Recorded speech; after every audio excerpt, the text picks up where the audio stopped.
Morning.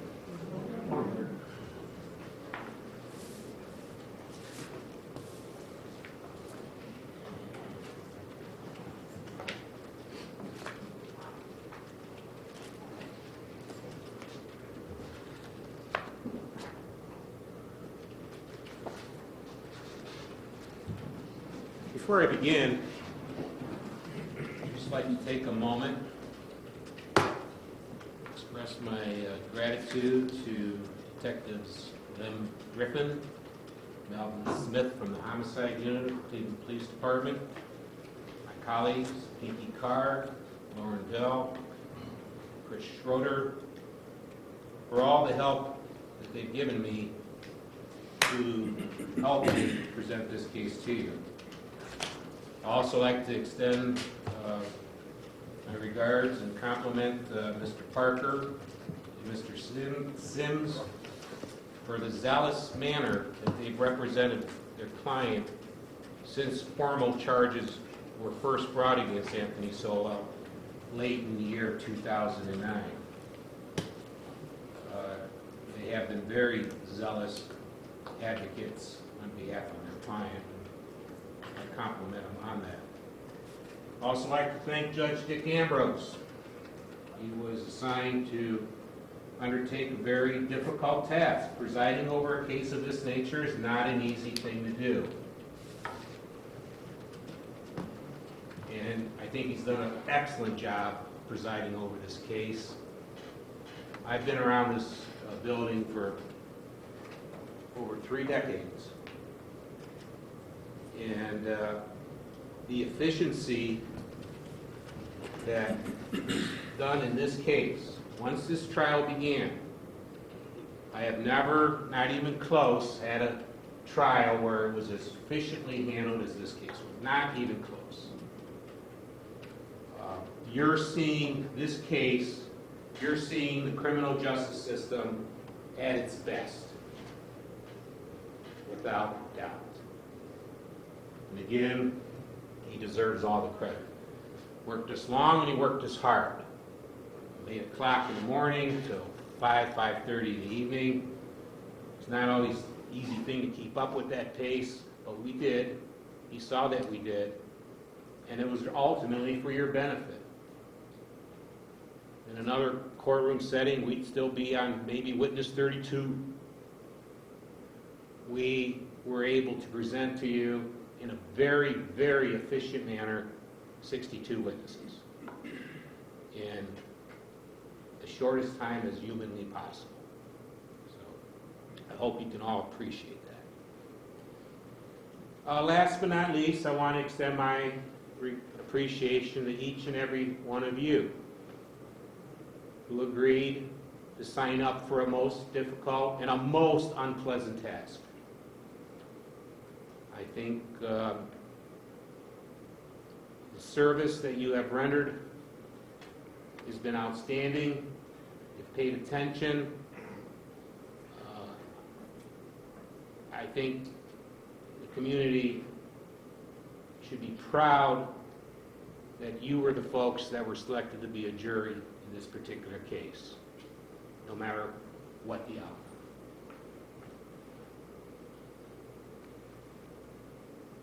Ladies and gentlemen, State of Ohio versus Anthony Sowell. Everything in this case begins and ends with a certain house on Imperial Avenue. It's 12205 Imperial.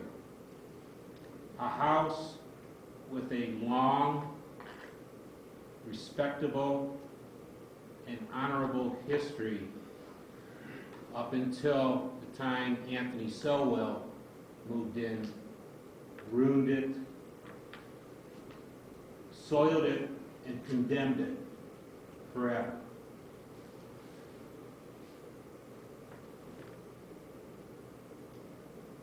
One, 205 Imperial. Again, the home of the Sowells for many, many years, for many decades. And we brought witnesses on early on, ladies and gentlemen, just to give you a flavor of how long this house has been in existence and how long it's been in the Sowell family. And you learned that for many years, Thomas Sowell lived in this house along with his wife, Sojourner Sowell. Thomas would die in March of 2003, and Sojourner would continue living in that house. She would die, but here's a woman that had many, many, many significant medical issues. You heard from other sons of Thomas Sowell. You heard from Thomas Sowell Jr. You heard from Ellen Sowell. You even heard from Sojourner Sowell's mother, Virginia Oliver, just about what life was like pre-Anthony Sowell days. You heard from another longtime resident of the community, Ray Cash, the owner of Ray's sausage place on 123rd and Imperial. A guy who's been living there for 50 plus years, seen it all. And how post Anthony Sowell, an unpleasant odor developed in the neighborhood, and poor Mr. Cash had to spend $25,000, $30,000 to supposedly fix a problem that he was not responsible for.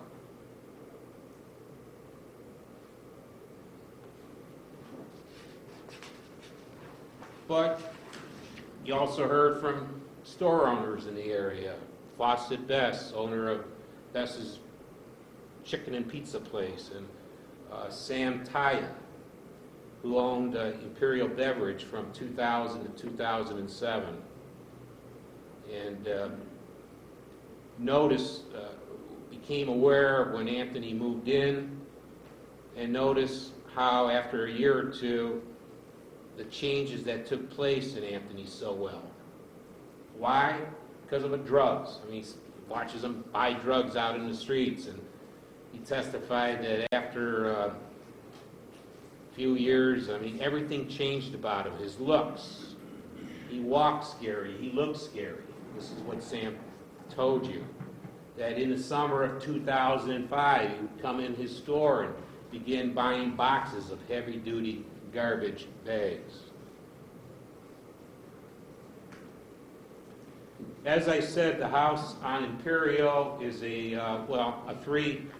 has three floors to it. The first floor, you can see, this is where Sojourner Sowell lived when she was able to live at the house. But again, it was testified that pretty much over the last 2 years of her life, she wasn't at this house, spending times in hospitals and what have you, recovering from some very serious illnesses, which eventually would take her life in December of 2009. But you can clearly see, ladies and gentlemen, that the first floor, this picture was taken when this all went down, was an occupied structure. You can see down the hallway, the first floor, the dining room, and just a normal looking house. But unfortunate for Sojourner, she really didn't spend much time there in the last 2 years of her life.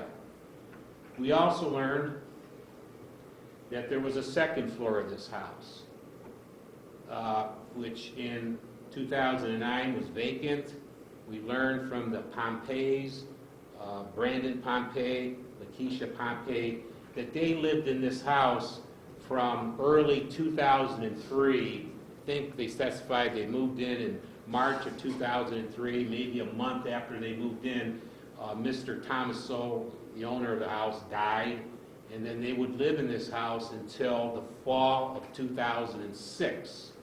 Half of the time, or toward the end, the last year that they spent in this house was after Anthony Sowell moved upstairs. But these were the last two people that occupied the second floor of the house on Imperial. And again, you see other rooms on the second floor, completely vacant, at the time of the incidents that took place in this case. I mean, after they moved out in November of 2006, there is no testimony whatsoever anybody ever lived in that second floor after that. Then we take us to the third floor of the house, ladies and gentlemen, just a basic diagram. Here, this would become the home of Anthony Sowell. Here in the back are the steps. If you take these steps up to the floor, as you go right, there's a bathroom on the left. There's his bedroom on the left. Sausage factory would be over here. There'd be the front room. Opposite his bedroom is another, the west room, which was unoccupied, and so on and so forth. Just a basic diagram of the house. However, now, keeping in mind those steps to the rear of the house, if you walk up these steps, you'll come to a landing. When you get to the landing, ladies and gentlemen, you are on the third floor. If you hang a left, there's not much place to go on the left. On the left is a refrigerator. There's a window that sees the backyard. You can see these pictures were taken, I think, on October 29th, 2009. You can see, if you go to the right, there's a food pantry there. Evidence that someone is clearly living on the third floor of this premise. If you continue walking down the hall, on the right-hand side would be a kitchen table. You can see that there's some food left on the table. The first room you see on the right is the west room. That's the unoccupied room. On the first room on the left, as you walk down the hallway, is the bathroom.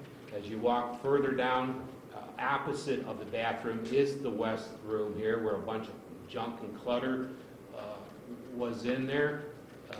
Farther down the hall, on the left side now is where we get to where Anthony Sowell lived. This is his bedroom, clearly his bedroom. A picture in his bedroom as it existed on October 29th, 2009. Clearly evidence that someone is living at this house, clearly. I mean, the whole third floor has nothing but signs that it is an occupied structure, someone is living there.